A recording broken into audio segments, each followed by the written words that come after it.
For some reason, everyone's still talking about how Gen Z is lazy.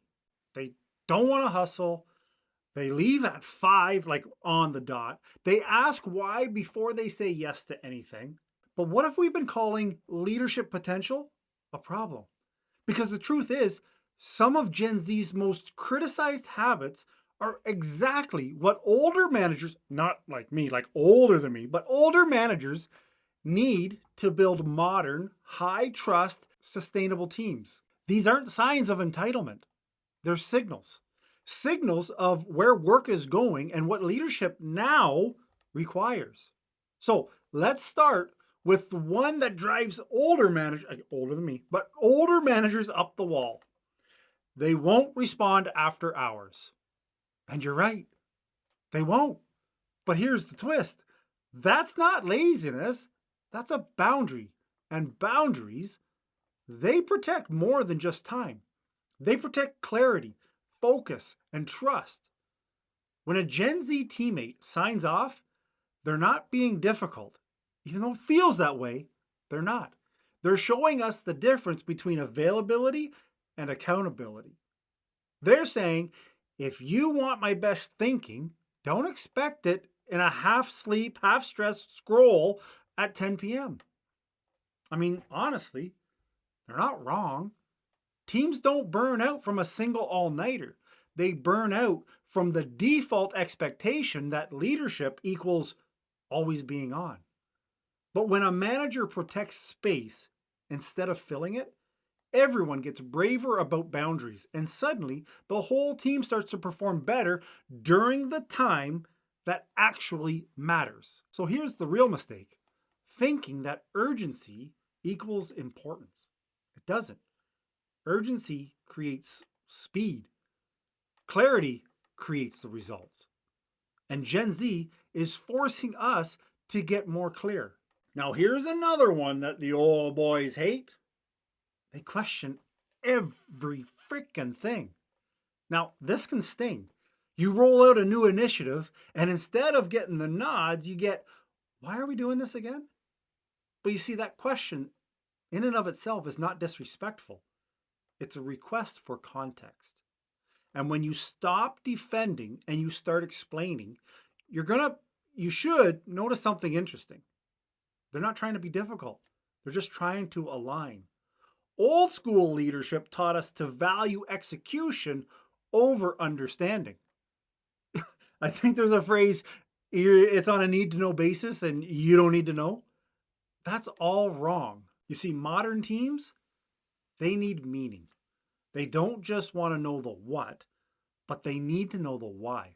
Or they can't move with conviction because yes men follow, but owners of a project, they engage, they ask, they challenge, they sharpen the plan before it's too late to pivot. So the next time someone on your team questions a change, try this.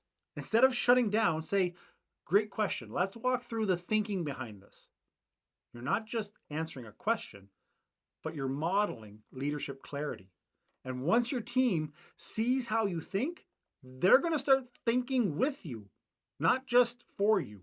Now, let's move on to the next lazy habit. They want feedback all the time. Some leaders see this as neediness. They assume it means insecurity. But here's the flip. It's actually a craving for collaboration. Gen Z didn't grow up with annual reviews. They grew up with instant feedback.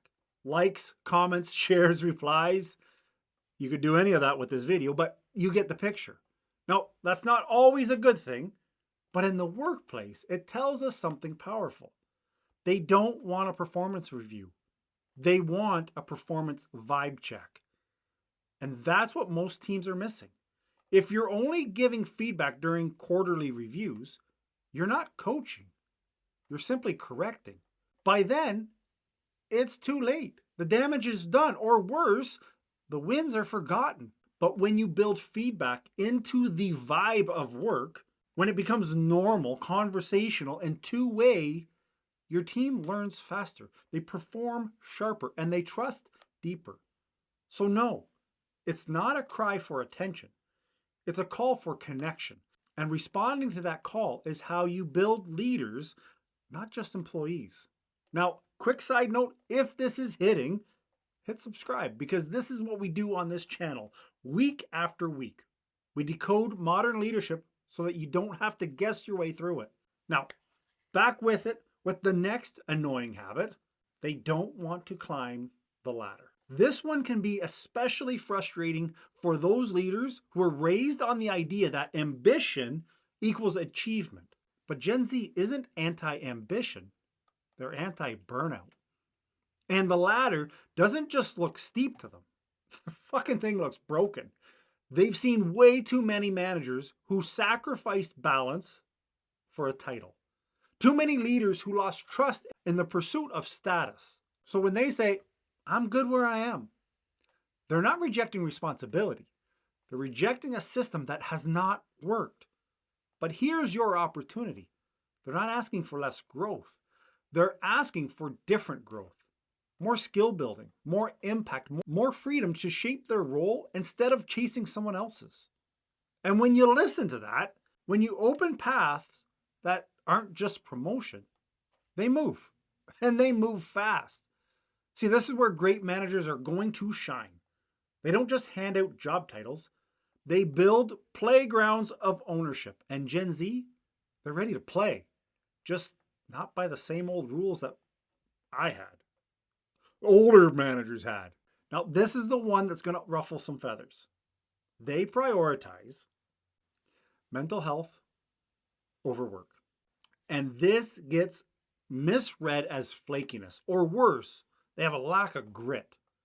But here's the truth that nobody wants to admit. Most teams are one stress spiral away from losing their best people. Gen Z, they just say it out loud.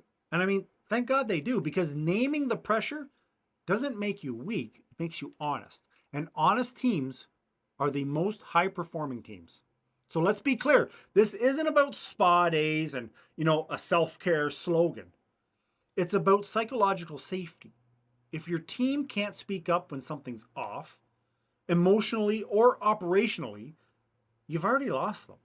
So when a Gen Z teammate says, I need a day, you get to be the kind of manager who says, thanks for taking care of yourself. Let's catch up tomorrow. That's it.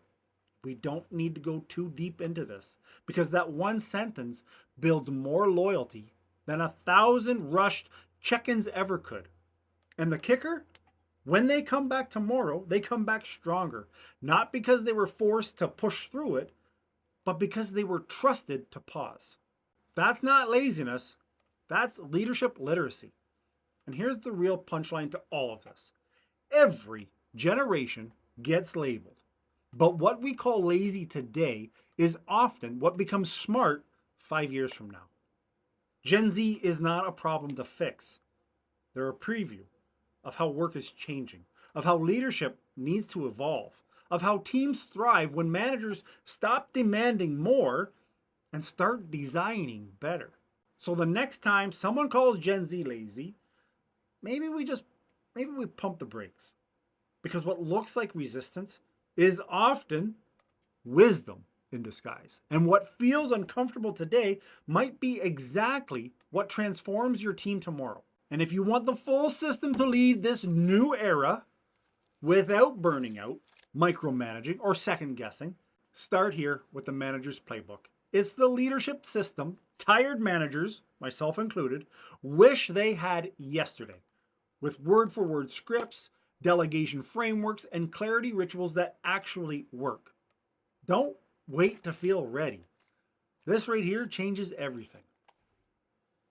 With that said, get your coffee. I'll see you in the next video. Ciao.